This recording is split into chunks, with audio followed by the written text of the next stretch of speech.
నమస్తే, welcome to Vidhatha news. మన science ప్రోగ్రాంలో భాగంగా మనల్ని శాస్త్రీయత వైపు నడిపించడానికి ఇప్పుడు మనతో ఉన్నారు ప్రొఫెసర్ రామచంద్రయ్య గారు. ఆయన నీట్లో ప్రొఫెసర్గా వర్క్ చేసి రిటైర్ అయ్యారు. జన విజ్ఞాన వేదిక ఫౌండర్ మెంబర్ అండ్ ఆల్సో చెకుముకి పిల్లల మాసపత్రిక ఎడిటర్గా కూడా పనిచేశారు. ఆయనతో మాట్లాడి ఈ మధ్య కాలంలో నాగరాణిగా హల్చల్ చేస్తున్న ఒక అమ్మాయి, అది ఎంతవరకు పాసిబుల్, దాని వెనకాల ఉన్న విషయాలు ఏంటి, ఇలాంటివి ఆయనతో మాట్లాడదాం. నమస్తే సార్. నమస్తే మేడం. సార్, చాలా రోజులు అయింది కలిసి. అసలు ఎప్పుడో అనుకుంటున్నాము ఈ అమ్మాయి గురించి మనం మాట్లాడదామని చెప్పేసి. యాక్చువల్గా చాలా అంటే అమ్మాయి భవిత అనుకుంటా అమ్మాయి పేరు. నాగరాణి, నేను పూర్వజన్మలో నేను నాగుపాముని, నా అమ్మ నాన్న వాళ్ళే ఉన్నారు, నేను రాత్రి వెళ్ళి ఎవ్రీ నైట్ వెళ్ళి కలిసి వస్తాను వాళ్ళను, నాకు ఏదో ఈ మధ్య అనంత పద్మనాభ స్వామి టెంపుల్ రహస్యాలని కూడా నేను ఇది చేస్తాను, నాగబంధాలని విడుదల చేస్తాను, రకరకాలుగా మాట్లాడుతోంది. భక్తులు కూడా తరలి వెళ్ళడం మొదలైంది ఆమె దగ్గరికి. సో ఈ సంఘటన మీద మీరెలా విశ్లేషిస్తారు దీన్ని? పూర్వజన్మ అంటూ బయోలాజికల్ కానీ సైంటిఫిక్ కానీ ఏ రకమైన ఆధారాలు లేవండి. అంటే పూర్వజన్మ అంటూ లేదు. మనం ఇప్పుడు పుట్టిందండి, మన తల్లి కడుపులోంచి మనం పుడతాము. ఈ జన్మ తర్వాత మరణం. అంటే ఇందులోని పదార్థాలన్నీ అక్కడ భూస్థాపితం చేసినట్టయితే అక్కడ పురుగులు, ఏమంటే క్రిమి కీటకాదాలు, చిన్న చిన్న సూక్ష్మజీవులు, మైక్రో ఆర్గానిజమ్స్, అవన్నీ దాన్ని పుట్టిఫై చేస్తాయి, మట్టిలో కలిసిపోతాం. అలాగే దహనం చేశారనుకోండి, మన శరీరంలో ఉండే రకరకాల ధాతువులు ఉంటాయి. దాదాపు ఒక 10 ముఖ్యమైనటువంటి మూలకాలు, పీరియాడిక్ టేబుల్లో చాలా ఉండొచ్చు, ఒక 10 మూలకాలు ఉంటాయి. ఆ మూలకాలు మన శరీరంలో ప్రధానమైనటువంటి మూలకం ఆక్సిజన్, తర్వాత కార్బన్, నైట్రోజన్, ఇవన్నీ కూడా వాయువుల రూపంలో వెళ్ళిపోతుంటాయి. ఆ తర్వాత ఏమైనా యాష్ అంటే మన బొక్కలు ఉంటారు కదా, ఎముకలు, అవి మండినప్పుడు అందులోంచి మాత్రం వాయువులు రావు, అది బూడిదగా తయారవుతుంది. ఆ బూడిదను ఆయా సంప్రదాయ ప్రకారంగా వాళ్ళు గంగలో కలపడము, నదులో కలపడము చేస్తుంటుంటారు. అంతే, ఆ జీవితం అక్కడ అయిపోయింది. దాంట్లో ఈ నైట్రోజన్, కాల్షియం ఫాస్ఫేట్ యాక్చువల్ బొమ్మ కంటే అది కాల్షియం ఆక్సైడ్గా మారిపోతుంది. అలాగే మన శరీరంలో పొటాషియము, సోడియం అని కూడా మూలకాలు ఉంటాయి. అవన్నీ కూడా కేవలం బూడిద రూపంలో మారిపోతుంటుంటాయి. ఆ బూడిద కలిపేస్తారు. తర్వాత ఆ తంతు అంటే మరణం తర్వాత మరో జన్మ అంటూ ఏముండదు. అలాగే మరణానికి ముందర అంటే జన్మకు ముందర మరో జన్మ నుంచి ఇక్కడ తర్జుమా చేయడం కానీ ట్రాన్స్ఫర్ కావడం కానీ ఉండదు. ఇలా ఏదో ఉద్యోగస్తులు ఒక చోటు నుంచి ఇంకో చోటుకి బదిలీ అయినట్టుగా ఏదో ఒక జీవిలోంచి ప్రాణము ఇంకో జీవిలోకి వెళ్ళడం అనేటువంటిది కేవలం కల్పితం తప్ప దాంట్లో శాస్త్రీయ ఆధారం కానీ శాస్త్రీయ వాస్తవికత కానీ ఏమాత్రం లేవు. రీసెర్చ్ పరంగానైతే ఎటువంటి సైంటిఫిక్ ఏ రకమైనటువంటి ఆధారాలు లేనే లేవు. ఈ అమ్మాయి ఎందుకు అట్లా మరి అంటే ఆల్రెడీ నేను నాగుపామును మనిషిగా పుట్టాను, వాళ్ళు వచ్చి ఆ నాగుపాములు ఏవైతే ఉన్నాయో నాగలోకం నుంచి వచ్చి నాతో మాట్లాడతారు, ఇవన్నీ చెప్తూ ఉంది ఆమె ఇంకొక మాట కూడా అంటూ ఉంటుంది, నాగస్వరం ఊదితే గనక పాములు నాట్యం చేస్తాయి, అది విని అంటారు. బట్ నాకు తెలిసినంత వరకు పాములకి చెవులు ఉండవు. అది ఎలా వింటుంది, ఎలా? ఈ అమ్మాయి చెప్తుంది, నాకు ఆ నాదస్వరం వినగానే నాకు ఇలా అయిపోతుంది, నాకేదేదో అయిపోతుంది, కింద పడిపోతాను, ఇంకేదేదో సంథింగ్ ఎల్స్ చెప్తుంది తను. అంటే ఈ అమ్మాయి విషయంలో ఏంటి అసలు మీరేం చెప్తారు సార్ పర్టికులర్గా ఈ అమ్మాయి సంఘటన? ఈ అమ్మాయి కాదండి, అంటే ప్రజానికాన్ని భ్రమల్లోకి, మూఢనమ్మకాల్లోకి నెట్టేటువంటి వ్యవహారాలు సమాజంలో చాలా చాలా ఉన్నాయి. ముఖ్యంగా భారతదేశంలో వాటికి పోషణ కూడా ఉంది, రాజకీయ ఆమోదం కూడా ఉంది. చాలామంది దాన్ని ప్రమోట్ చేస్తున్నారు. ఎందుకంటే అలా ప్రమోట్ చేసినంత కాలం, ప్రజలు మూఢనమ్మకాలు ఉన్నంత కాలం, ప్రజలు గుడ్డి నమ్మకాలు ఉన్నంత కాలం, ప్రజలు తాము ఎదుర్కొన్నటువంటి అనేక సమస్యలు, రోజువారీ సమస్యలకు కారణం వర్తమాన రాజకీయ ఆర్థిక కారణాలు కాదు, వాళ్ళ కర్మ, వాళ్ళ పూర్వజన్మ సుకృతము లేదా దుష్కృతము అనేటువంటి దాంట్లో వాళ్ళు మమేకమైపోతారు. కాబట్టి వీళ్ళ యొక్క లోటుపాట్లు బయట కనిపించవు. తద్వారా ప్రజల్లో ఎంత మూఢనమ్మకాలు ఉంటే పాలకులకి అంత అవసరం, అంత వాళ్ళకు మేలు. అందుకని ఏం చేస్తారంటే మన రాజ్యాంగంలో 51HAలో చెప్పినటువంటి శాస్త్రీయ దృక్పథం కలిగి ఉండాలి, తర్వాత ప్రశ్నించే స్వభావం కలిగి ఉండాలి, మానవత్వం కలిగి ఉండాలి అనేటువంటి విషయాలని పెంపొందించాల్సినటువంటి వాళ్ళు ఇటువంటి ఛాందస భావాలు, ఛాందస కృత్యాలు సమాజంలో నడుస్తుంటే చూసి చూడట్టుగా ఉన్నారు, పరోక్షంగా సహకారం కూడా అందిస్తున్నారు. ఇప్పుడు ఈ అమ్మాయి తాను పూర్వకాలంలో నాగదేవతని ఇప్పుడు కూడా నాకు ఆ నాగదేవత యొక్క వాసనలు, ఆ ఛాయలు ఇంకా ఉన్నాయి. నేను ఇప్పుడు కూడా అప్పుడు ఎప్పుడైతే నేను నాగుబాముగా ఉన్నప్పుడు నాగస్వరం వాయిస్తే నేను ఎట్లాగైతే ఊగానో, ఇప్పుడు కూడా నాకు ఆ రకమైనటువంటి మూమెంట్స్, ఆ రకమైనటువంటి దాని చేతనం వస్తుంటుంది అని చెప్పేసి అంటుంటుంది. ఇంతకుముందు మీరు చెప్పినట్టుగా కరెక్ట్గా బయలాజికల్గా పాములకు చెవులు లేవు. పాములకు చెవుల యొక్క రూపాలు ఉన్నా కానీ మనకు హోల్ ఉంటుందండి. కర్ణభేరి అంటే బాహ్య చెవి, మధ్య చెవి, లోపల చెవి అని 3 భాగాలు ఉంటాయి. కేవలం దానికి బాహ్య చెవి మాత్రం ఉంటుంది, కర్ణభేరి అంటూ ఉండదు. కర్ణభేరి లేదు. ఇంకా తోసోకాళ్ళు, ఇంకస్, లైనస్, ఏదైనా చిన్న చిన్న ఎముకలు కదండి, కాక్లియాన్ అని ఒకటి ఉంటుంది. అటువంటి వ్యవహారం లేదు. అంటే ఒక రకం చెప్పాలంటే శ్రవణ జ్ఞానము సర్పాలకు లేదు. అది విషసర్పాలైనా విషరహిత సర్పాలైనా శ్రవణ జ్ఞానం అంటే ఆడిబుల్ సెన్సింగ్, ఆడిబుల్ సెన్సేషను పాములకు లేదు. మరి పాములు ఎలా కదులుతాయంటే అవి నడుస్తున్నప్పుడు అవి ఎగరలేవు కదండి. కాళ్ళు లేవు, తర్వాత రెక్కలేవు కాబట్టి ఎగరలేవు. అవి కేవలం నేల మీద పాగుతూ పోతుంటుంటాయి. పోతున్న క్రమంలో రైతులో లేకపోతే మనలాంటి వాళ్ళు నడుస్తున్నాం అనుకోండి, చిన్న చిన్న శబ్దాలు, ధునులు అంటే ఆ రకమైన సౌండ్లో ధునులు కాదు, నేల మీద వచ్చేటువంటి తాకిడి కంపనాలు. ఆ నేల కంపనాలు పొట్ట మీద ఉన్నటువంటి పులుసులు ఆ స్కేల్స్కి తరగడం వల్ల అప్పుడు దానికి ఎవరో వస్తున్నారని చెప్పేసి, ప్రమాదం వస్తుందని చెప్పేసి పారిపోతుంటుంటాయి. అంతేగాని మనం వినేటువంటి నాగస్వరము ఆడిబుల్ ఫ్రీక్వెన్సీ, మానవుడికి ఉన్నటువంటి శ్రవణ ధ్వని రేంజ్ ఆఫ్ ఫ్రీక్వెన్సీస్ అంటారు. అది ఎంత అంటే 20 హెడ్జ్, అంటే 20 కంపనాలు పర్ సెకండ్. దాన్ని 20 హెడ్జ్ అంటారండి. 1 cycle per second is called as 1 hedge. Hedge అనేటువంటి గొప్ప శాస్త్రవేత్త పేరు మీద పెట్టారు. అలాగే 20 కిలో హెడ్జ్ అంటే 20,000 సైకిల్స్ పర్ సెకండ్, అంటే 20,000 హెడ్జ్లు, 20 హెడ్జ్లు. ఈ రెండు అవధుల మధ్య ఏమైతే ధ్వనిలో గాలిలో సౌండ్లు వస్తుంటాయో దాన్ని ఏమంటారంటే మీరు అనుదైర్ఘ్య తరంగాలు అంటుంటారు. పీడనము విరళీకరణము, ప్రెషర్స్ అంటే డిప్రెషర్స్, టైప్లో గాలిలో సౌండ్స్ వస్తుంటాయి. కానీ 20 కంటే కింద కూడా ఫ్రీక్వెన్సీని వినేటువంటి జంతువులు కొన్ని ఉన్నాయి. ఫర్ ఎగ్జాంపుల్ కుక్కలకి అటువంటి ఉంటుంది, కొన్ని రకాలైనటువంటి కీటకాలకి ఆ సౌండ్ వినిపిస్తుందని చెప్పి అంటుంటారు. అలాగే 20 కిలో హెడ్జ్ కంటే మనం వినలేం. దాన్ని ultra frequency sounds, ultra sounds అంటుంటారు. అల్ట్రా సౌండ్స్ మనం వినలేం. కానీ గబ్బిలాలు, తర్వాత కొన్ని రకాలైనటువంటి పక్షులు అవి ఉంటూ ఉంటాయి. కాబట్టి మనం ఊదేటువంటి ఆ నాగస్వరాన్ని ఊదేటువంటి వ్యక్తి ఆ నాగస్వరం వినిపించేటప్పుడు మనకు వినిపిస్తుంది కదా, ఆయన చాలా పద్ధతిలో వహిస్తే మనకు వినిపిస్తుంది కదా. మనకు వినిపించేటువంటి ఫ్రీక్వెన్సీ రేంజ్ని పాములు వినలేవు. కాబట్టి ఆమె చెప్పేదంతా కూడా పూర్తిగా అశాస్త్రీయము, అసంబద్ధము, అబద్ధం. ఓకే, మరి తనకి యాక్చువల్లీ ఏమైనా జబ్బులు ఏమైనా ఉండొచ్చు అంటారా? ఏమైనా మానసికమైన సమస్యలు ఉండొచ్చు అంటారా? మానసిక సమస్యలు ఏం కాదండి. మానసిక సమస్యలు ఉన్న వాళ్ళు ఒక పద్ధతి ప్రకారం ఉండరు, ఒకే ధోరణిలో ఉండరు.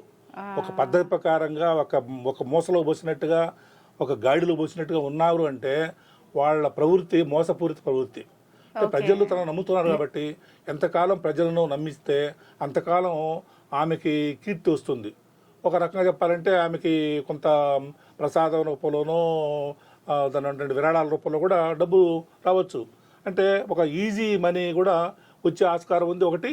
ఒకవేళ ఆమె మెటీరియల్ మనీ తీసుకుంటుందో లేదో నాకైతే తెలియదు, మీరు చెప్పాలి. ఇంకోటి ఏంటంటే కీర్తి. ఇప్పుడు ఇవాళ కొన్ని వేల మంది బాబాలు ఉన్నారు మన దేశంలో. వాళ్ళకున్నంత ఛానల్స్ కానివ్వండి, వాళ్ళకు ఉన్నంత పరపతి కానివ్వండి, రాజకీయంగా కానీ ఆర్థికంగా కానీ మరి సాధారణ శాస్త్రవేత్తలకి, ఉపాధ్యాయులకి, ఇలాంటి జర్నలిస్టులకు లేదు అసలు. అంటే అర్థం ఏంటి? ఎంతకాలం అయితే ప్రజల్లో మూఢనమ్మకాలకు అనుకూలత ఉందో అంతకాలం వాళ్ళ పబ్బ నడుస్తుంది. కాబట్టి ఒక క్యాలిక్యులేటెడ్గానే ఆమె ఇష్టపూర్వకంగానే ఆమె ఒక రకంగా అవేర్సంగానే అంటే స్పృహతోనే ఆమె కార్యక్రమాలు చేపడుతోంది అని అనుకుంటున్నాను నేను. ఆమెకి అనారోగ్య సమస్యలు అంటే మైండ్కి సంబంధించినటువంటి సమస్యలు ఉన్నట్లయితే వాళ్ళు ఇలా బిహేవ్ చేయరు. ఒక పద్ధతి ప్రకారంగా ఒక ఛానల్ లాగా ఒక ప్లాన్గా ఒక రూట్లో వెళ్ళినట్టు ఉంది. కాబట్టి ఆ పద్ధతి పట్టుకుంది ఆమె. ఒక దాని మీద అదే ఘాట్ నడిస్తే తనకు ఎంతకాలం ఆ ఘాట నడిస్తే అంతకాలము ఆమెకి సంబంధించినటువంటి భక్తులు, ఆమెకు సంబంధించినటువంటి మనుషులు అంగీకారం చేసేవాళ్ళు ఉన్నారు కదండి. అవును ఆమెకి ఏ రకమైనటువంటి ఫాలో అప్ లేకపోతే అవును బహుశా మరో మార్గాన్ని ఎంచుకునేదేమో. కరెక్ట్. ఇప్పుడు ఆమెకు రోజు రోజుకి ఆమెని పొగిడేవాళ్ళు, ఆమె యొక్క భక్తులు పెరుగుతున్నారు కాబట్టి మంచి ఛాయిస్ అనిపించింది ఆమెకి, అంతే. మేబీ అంటే ఇప్పుడు ఏదో ఎక్కడో విజయనగరంలో ఏదో టెంపుల్ ఉంది, అది భూగర్భంలో ఉంది, ఆ టెంపుల్ని నేను ఓపెన్ చేయించడానికే పుట్టాను అనే లెవెల్లో తను ఏదో మాట్లాడుతుంది. బట్ నిజంగా వెళ్ళి చూస్తే అక్కడ ఉంది టెంపుల్ అని అంటున్నారు. మరి అది ఆమె చెప్పడం ఎలా సాధ్యమైంది? అంటే ముందే ఆమె కనుక్కొని ఉండొచ్చు అంటారా? మేడం ఇంటర్నెట్ వచ్చిన తర్వాత ఈవెన్ ఒక చదరపు మీటర్లో కూడా ఏ ఏ రకాలటువంటి స్ట్రక్చర్స్ ఉన్నాయి, అక్కడ బీడు నేల ఉందా, ఇల్లు ఉందా, ఒకవేళ కొంత ఫేమస్ ఉన్నటువంటి పరిస్థితి, చిన్న చిన్న హాస్పిటల్ అనుకోండి, హాస్పిటల్కి పేర్లు ఉంటాయి, పేర్లతో సహా మీకు జీపీఎస్లో గూగుల్ మ్యాప్లో వస్తుంది. ఈమె చదువుకోవచ్చు, లేకపోతే ఆమె ఫాలోవర్స్లో చూడండి ఒకటి ఉంది. ఇప్పుడు ఈ సోకాళ్ళు గాడ్ మెన్ గాడ్ ఉమెన్కి సొంత చదువు లేకపోయినా కూడా వాళ్ళ ఫాలోవర్స్ మళ్ళీ ప్రొఫెసర్లు, సైంటిస్టులు, పెద్ద పెద్ద రాజకీయవేత్తలు, పిహెచ్డీ చేసిన వాళ్ళు, అలాగే కంప్యూటర్ సైన్స్లో చాలా పట్టుతో ఉన్నటువంటి ఐటీ టెక్నీషియన్స్ కూడా ఉంటారు. వాళ్ళు సహకారం అందిస్తారు. మేడం మీరు ఒక పని చేయండి, పలానా దగ్గర ఒక గుడి ఉంది, ఆ గుడికి ఎక్కువ జనం పోవట్లేదు, అక్కడ దానికి జీర్ణం అయిపోతుంది ఆ గుడిని, ఆ గుడి చుట్టూతా మనం ఏదైనా కొంచెం ఒక రకమైనటువంటి న్యూస్ మనం పంపించినట్లయితే ఆ గుడికి సంబంధించినటువంటి గుళ్ళలోంచి భక్తులు వస్తారు, అక్కడ ల్యాండ్ వాల్యూ పెరుగుతుంది అని చెప్పేసి చాలామంది వ్యాపారవేత్తలు, అంటే ముఖ్యంగా ఈ ల్యాండ్ ఓనర్స్ ఉంటారు కదా చుట్టుపక్కల, దాన్ని వాల్యూను పెంపొందించుకోసం ఏం చేస్తారంటే ఇటువంటి ఒక రకమైనటువంటి ఆముష్మికత లేకపోతే దైవత్వము, కాస్త ఈ సోకాల్డ్ రిలీజియస్ ఫర్వర్ మీరు సృష్టించినట్లయితే ముక్కుమ్మడికి జనాలు వస్తారు, దానికి వాల్యూ కూడా పెరుగుతుంది. ఆ రకంగా కూడా చేస్తుండొచ్చు అమ్మాయి చేత. అమ్మాయి అసలు చదువుకోలేదంట, చదువు ఆపేసి ఇంకా ఇదే దాంట్లో ఇదైపోయింది. ఏదో హాస్పిటల్స్కి తిరిగాము, ఏం లేదన్నారు డాక్టర్స్, బట్ తను ఇలా చెప్తుంది అలా చెప్తుంది అంటే నాకు అసలు అంటే ఇది ఇప్పుడు ఒకవేళ మీరు ఇలాంటి క్యాండిడేట్స్ ఎవరైతే ఉంటారో ఇట్లా మోసపూరితంగా వ్యవహరించే వాళ్ళు, జన విజ్ఞాన వేదిక తరపున అలాంటి వాళ్ళని మీరు ఎక్స్పోజ్ చేసే ప్రయత్నం ఏమైనా చేశారా? ఇలా చేయడం ఇప్పుడు ఏమైనా చేయడం సాధ్యమవుతుంది? మీరు చాలా మంచి ప్రశ్న అడిగారండి. జన విజ్ఞాన వేదికలో భాగస్వాములుగా కార్యకర్తలుగా మేము అనుసరించేటువంటి కార్యక్రమాలు చేపడుతున్నాం. కాబట్టి జన విజ్ఞాన వేదిక అనేటువంటి ఒక స్వచ్ఛంద సంస్థ. ఇందులో పనిచేసే వాళ్ళంతా కూడా టీచర్లు ఎక్కువ మంది. వాళ్ళు వాళ్ళ వృత్తిలో న్యాయం చేస్తూ వాళ్లకు వీలున్నటువంటి టైంలో ఈ కార్యక్రమాలు ప్రజానీకంలోకి సైన్స్ను వ్యాప్తి చేయడము, అలాగే సైన్స్ వ్యాప్తి ద్వారా వాళ్ళలో ఉన్నటువంటి మూఢనమ్మకాలు నివృత్తి చేయడము, వాళ్ళలో ఎంత మేరకు వీలైతే అంత మేరకు శాస్త్రీయ దృక్పథాన్ని కలిగించడం అనేటువంటి ఒక సదాశయంతో మేము పనిచేస్తున్నామండి. ఇటువంటి వ్యవహారాలు వార్తలు వచ్చినప్పుడల్లా ఆయా జిల్లాలో ఉన్నటువంటి నాయకులు ఆయా గ్రామాల్లోకి వెళ్ళిపోయి లేకపోతే ఆయా చోట్లకు వెళ్ళిపోయి అక్కడ వాళ్ళు చేస్తున్నటువంటి చేష్టలని ఎట్లా తప్పో సశాస్త్రీయంగా వివరిస్తున్నాం. కొన్నిసార్లు మా మీద దాడులు కూడా జరుగుతుంటుంటాయి. కొన్నిసార్లు మేము చెప్పేటువంటి మాటల్ని చాలా ఆసక్తిగా ప్రజానీకం చూసి తర్వాత తమ యొక్క పంతాను మార్చుకున్నటువంటి ఘటనలు కూడా ఉన్నాయి. ఒక చిన్న ఎగ్జాంపుల్ మీకు చెప్తాను. గతంలో కూడా మీకు ఇదే ఛానల్లో ఒకసారి మీకు చెప్పినట్టు గుర్తు, జనగాం దగ్గర ఒక ఊరు ఉండేదండి.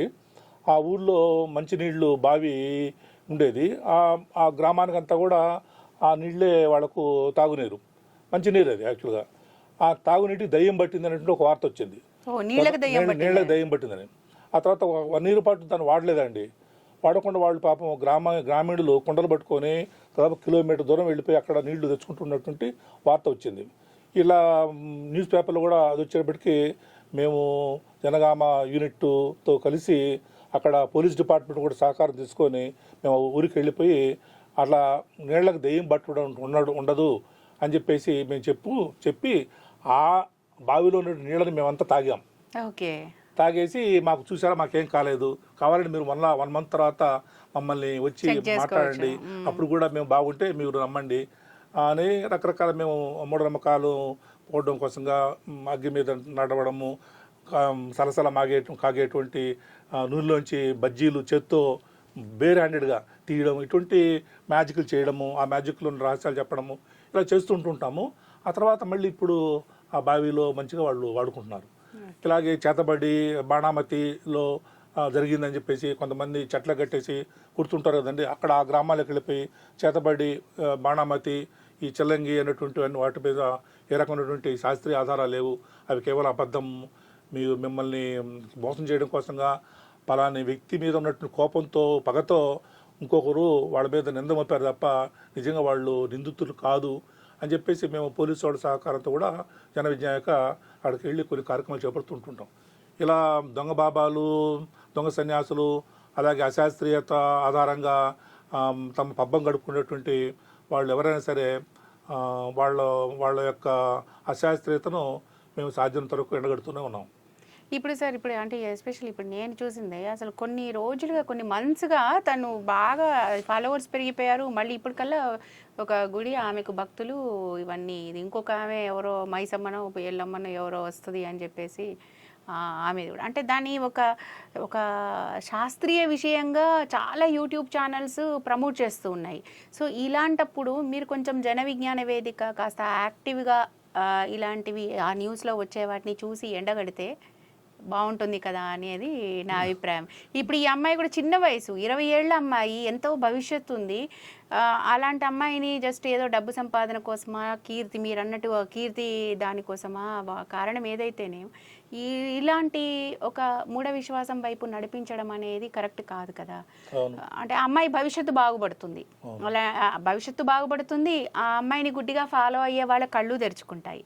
సో ఈ విషయంలో కొంచెం మీరు జన విజ్ఞాన వేదిక నుంచి యాక్టివ్గా ఏమన్నా చేయాలని నేను ఆశిస్తున్నాను. మీరు విజ్ఞప్తి చేస్తున్నట్టుగా అనుకోవట్లేదు, మేము మీరు సూచిస్తున్నట్టుగా అనుకున్నాము. అటువంటి సూచనలు మాకు నిజంగానే మార్గదర్శకాలు అవుతాయి మేడం. తప్పకుండా అటువంటి కార్యక్రమం చేపడుతున్నాం. మీరు చెప్పిన సూచన మాకు చాలా ఆమోదయోగ్యం అండి. మీకు ధన్యవాదాలు కూడా ఆ సూచన చేసినందుకు. మేము చేస్తున్నది చాలా గొప్పది, మేము ఆల్రెడీ చేసాము, ఇంకా చేయాల్సిందంటూ ఏమీ లేదు అనుకోవట్లేదు. మేము చాలా చాలా హంబుల్గాను, చాలా నిరాడంబరగాను పనిచేసేటువంటి సంస్థ జన విజ్ఞాన వేదిక. ఇలాంటి మేధావులు అలాగే పాత్రికేయులు మాకు ఏ రకమైన సహకారం అందించినా కూడా దానిని కొనసాగింపుగా మేము ముందుకెళ్తాము. మీరు కూడా ఏం చేస్తారంటే, మేము ఏదైనా సరే ఇటువంటి సంఘటనలు జరుగుతున్నప్పుడు మాకు ఏ రకమైన సూచన చేసినట్లయితే మేము అక్కడికి వెళ్ళి అక్కడ చేస్తున్న కార్యక్రమాలు కూడా మీకు రిపోర్ట్ చేస్తాం మేడం. మీరు దాని ప్రజానికాన్ని తెలియజేయండి. అదే సార్, మీరు కనుక అది చూపిస్తే మేము కూడా ప్రజలకు అందించడానికి ఉంటుంది. ఇది కాదు, ఇది మూఢ విశ్వాసము, ఇది వీళ్ళు ఇలా ఓపెన్గా ఇది అసలు విషయం ఏంటి అనేది అనేది మేము చెప్పడానికి అవకాశం ఉంటుంది. అలాగే మీరు అమ్మాయి గురించి కూడా చెప్పినటువంటి సానుభూతి కూడా మాకు అర్థమైంది. ఎందుకంటే ఆ అమ్మాయి మోసపోతోంది అంతే. వాళ్ళ తల్లిదండ్రులు కావచ్చు, ఆమెను ఒక పావులుగా వాడుకునేటువంటి కొంతమంది స్వార్థపర శక్తులు కావచ్చు. కాబట్టి వాళ్ళు తప్పు వాళ్ళది తప్ప ఈ అమ్మాయిది కాదు. అమ్మాయి నిజంగానే మీరు అన్నట్టు ఇంకా చదువుకోలేదు, ఎక్కువ మంచి భవిష్యత్తు పోగొట్టుకుంటుంది అనేది కూడా మాకు కూడా ఆ రకమైనటువంటి ఒక విచారం ఉంది. అందుకనే మనమంతా కూడా ముఖ్యంగా మా లాంటి కార్యకర్తలు, అలాగే మీలాంటి పాత్రికేయులు, మీరంతా జర్నలిస్టులు ఏం చేయాలంటే, ఆ అమ్మాయి భవిష్యత్తును నాశనం చేయకండి అని అక్కడ వాళ్ళ పేరెంట్స్కి, వాళ్ళ బంధువులు వాళ్ళు కూడా చెప్పినట్టయితే బాగుంటుంది. ఎందుకంటే ఎప్పుడోసారి అబద్ధం అనేటువంటిది రుజువు అయిపోతుందండి. అబద్ధం బ్రేక్ కావడం చాలా ఈజీ. ఎప్పుడోసారి నిజానికి వాస్తవికత ఉంటుంది, నిజమైనటువంటిది శాశ్వతం. తూర్పున సూర్యుడు ఉదయిస్తున్నాడు అనేది రేపు మళ్ళా ఉన్నటువంటి లేదండి మొన్నటి వరకు సూర్యుడు తూర్పున ఉదయించాడు కానీ ఇప్పుడు అది తప్పు తేలిందండి అలా ఉండదు. కానీ ఇటువంటి అభూత కల్పనలు, ఫర్ ఎగ్జాంపుల్ అంతకుముందు చూసారా పలానా దగ్గర భూమి చుట్టూతా సూర్యుడు తిరుగుతున్నాడు అనేటువంటిది అంతకుముందు జియోసెంట్రిక్ థియరీ అనేది ఉండింది. దాని మీద ఎక్కువ మంది దాన్ని నమ్మేవాళ్ళు. ప్రపంచంలో 99% మంది దాన్ని నమ్మారు. కేవలం ఒక 10-15 మంది శాస్త్రవేత్తలు మాత్రమే ధైర్యం చేసి, కోపర్నికస్, అలాగే గెలీలియో, అలాగే మన బెర్నౌలీ అటువంటి వాళ్ళంతా కూడా చేసి వాళ్ళు క్యాల్కులేట్ చేసిన తర్వాత హీలియోసెంట్రిక్ థియరీ అనేటువంటిది కరెక్ట్ అని తెలియదు. ఇప్పుడు ఏమైంది, ఇప్పుడు ఎవరు కూడా ఏవో చెప్పండి, ఇప్పుడు సూర్యుడు చుట్టూతా భూమి తిరుగుతుందా, భూమి చుట్టూ సూర్యుడు తిరుగుతాడా అంటే ఏ రకమైన మూఢనమ్మకాలు ఉన్న వాళ్ళు కూడా అనలేరు జియోసెంట్రిక్ థియరీ కరెక్ట్ అని చెప్పడానికి లేదు.